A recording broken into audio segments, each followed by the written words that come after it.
क्या कभी ये ख्याल आया है कि भारत को सिर्फ एक देश कहना क्यों काफी नहीं है? असल में ये एक विशाल और विविधताओं से भरा उपमहाद्वीप है। तो चलिए आज हम सब मिलकर भारत के इसी शानदार भूगोल की एक यात्रा पर निकलते हैं, पहाड़ों से मैदानों तक और फिर समंदर के किनारों तक। और इस सफर की शुरुआत करने के लिए सबसे पहले इस नक्शे पर एक नज़र डालते हैं। देखिए, भारत का ये विशाल आकार, तीन तरफ से समंदर से घिरा हुआ, इसकी एक ऐसी अनोखी पहचान है ना कि दुनिया के नक्शे पर इसे पहचानना जरा भी मुश्किल नहीं। तो आइए शुरू करते हैं। सबसे पहले ये समझना जरूरी है कि भारत का आकार कितना बड़ा है और दुनिया में इसकी लोकेशन इतनी खास क्यों है। मतलब ये सिर्फ जमीन का एक टुकड़ा क्यों नहीं है, बल्कि दुनिया के लिए इतना अहम क्यों है।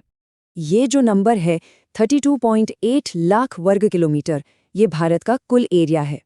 और इस आंकड़े के साथ भारत दुनिया का 7वां सबसे बड़ा देश बन जाता है। सोचिए, दुनिया की कुल जमीन का लगभग 2.5% हिस्सा, और यही विशाल आकार है जो भारत की इतनी सारी विविधताओं की जड़ है। अब बात करते हैं जमीनी सरहद की। 15,200 किलोमीटर ये भारत की जमीनी सीमा की लंबाई है। ये सरहद पाकिस्तान, चीन, नेपाल, भूटान, बांग्लादेश और म्यांमार इतने सारे देशों से मिलती है। इसी वजह से ये पूरा इलाका जियोपॉलिटिक्स के लिहाज से बहुत ज्यादा अहम हो जाता है। और फिर आती है भारत की कोस्ट लाइन, यानी समुद्री तटरेखा, जो कि काफी लंबी है। पर सबसे मजेदार बात पता है क्या है? पूरे इंडियन ओशन में किसी भी और देश के पास इतनी लंबी कोस्ट लाइन नहीं है। ये भारत को एक जबरदस्त समुद्री फायदा देता है। अगर हम दुनिया के नक्शे को देखें तो भारत की लोकेशन बिल्कुल सेंटर में है, ईस्ट और वेस्ट एशिया के बीच में। ये एक तरह से पुल का काम करता है। और इतिहास गवाह है, इसी लोकेशन की वजह से यहाँ से मसाले और मलमल का व्यापार पूरी दुनिया में फैला, और साथ ही अलग अलग संस्कृतियां भी यहाँ आकर मिलती रहीं। अच्छा, तो ये तो हुई बड़े पैमाने की बात। अब जरा जूम इन करते हैं और भारत के अंदर की विविधताओं को देखते हैं। उत्तर में बर्फीले पहाड़ों से लेकर दक्षिण के गर्म समुद्री तटों तक। चलिए भारत के इन अलग अलग लैंडस्केप्स का एक फटाफट टूर करते हैं। मोटे तौर पर भारत को इन 6 हिस्सों में बांटा जा सकता है।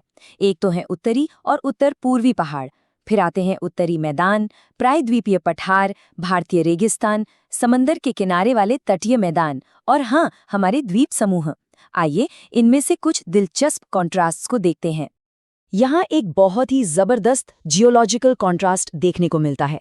एक तरफ है हमारे हिमालय, जो भूवैज्ञानिक रूप से एकदम जवान हैं, ऊंचे हैं और आज भी बढ़ रहे हैं, और दूसरी तरफ है प्रायद्वीपीय पठार, जो कि गोंडवाना लैंड नाम के एक प्राचीन महाद्वीप का हिस्सा हुआ करता था। ये धरती के सबसे पुराने और सबसे स्थिर जमीनी टुकड़ों में से एक है। मतलब एक तरफ जवानी, दूसरी तरफ प्राचीन स्थिरता। एक और बड़ा फर्क देखते हैं।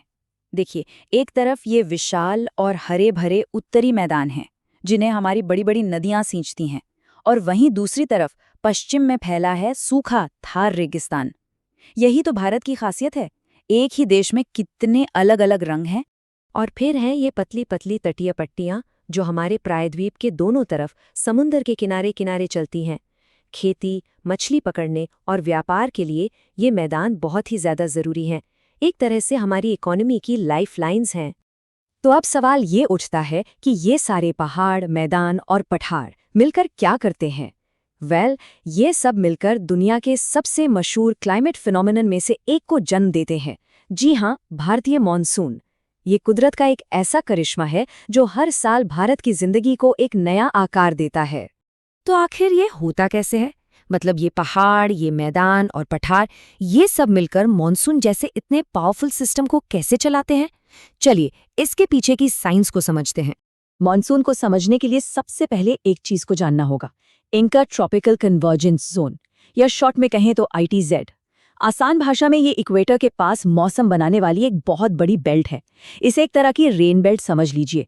ये बेल्ट जहां जहां जाती है अपने साथ बारिश लेकर जाती है।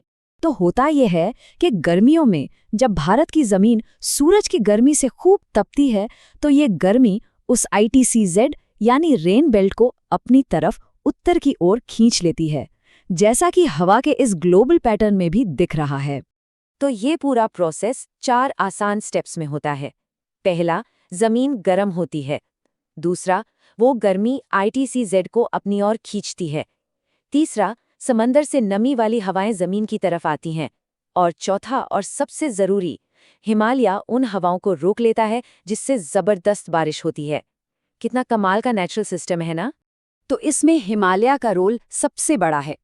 वो एक क्लाइमेट वॉल या जलवायु की दीवार की तरह काम करता है। ये दीवार न सिर्फ मॉनसून की नमी को भारत से बाहर जाने से रोकती है, बल्कि उत्तर से आने वाली ठंडी बर्फीली हवाओं से भी हमें बचाती है। अगर ये दीवार न होती तो शायद उत्तर भारत का ज्यादातर हिस्सा एक ठंडा रेगिस्तान होता। चलिए अब इन सारी बातों को जोड़कर देखते हैं। अब हम इस विश्लेषण के आखिरी हिस्से में हैं, जहां हम ये समझेंगे कि भारत का ये अनोखा भूगोल हमारी खेती, हमारी अर्थव्यवस्था और दुनिया में हमारी पोजीशन पर सीधा असर कैसे डालता है। ये चार्ट देखिए, ये साफ साफ दिखाता है कि उत्तरी मैदान खेती के लिए कितने जरूरी हैं। यहाँ की उपजाऊ मिट्टी और भरपूर पानी की वजह से ये इलाका भारत का अन्न भंडार कहलाता है। आंकड़े खुद बोलते हैं, देश का करीब 50% गेहूं और 90% से भी ज्यादा चावल यहीं पैदा होता है। मतलब भूगोल का सीधा असर हमारे खाने की थाली पर पड़ता है। अब जरा द्वीपों पर नजर डालते हैं। ये जो बात कही गई है वो अंडमान और निकोबार और लक्षद्वीप की स्ट्रेटेजिक इंपॉर्टेंस को बताती है। ये द्वीप सिर्फ जमीन के टुकड़े नहीं हैं, बल्कि ये समंदर में भारत की पहुंच को बहुत दूर तक ले जाते हैं। कुछ एक्सपर्ट्स तो इन्हें कभी न डूबने वाले एयरक्राफ्ट कैरियर भी कहते हैं। और अब अंत में एक बड़ा सवाल। हमने देखा कि भारत का भूगोल कितना ताकतवर है और उसने हमारे आज को कैसे बनाया है। लेकिन जैसे जैसे दुनिया का क्लाइमेट बदल रहा है, हमारा यही प्राचीन भूगोल हमारे आने वाले कल के लिए, हमारे भविष्य के लिए क्या नई चुनौतियां और क्या नए मौके लेकर आएगा? ये एक ऐसा सवाल है जिस पर हम सबको सोचना होगा।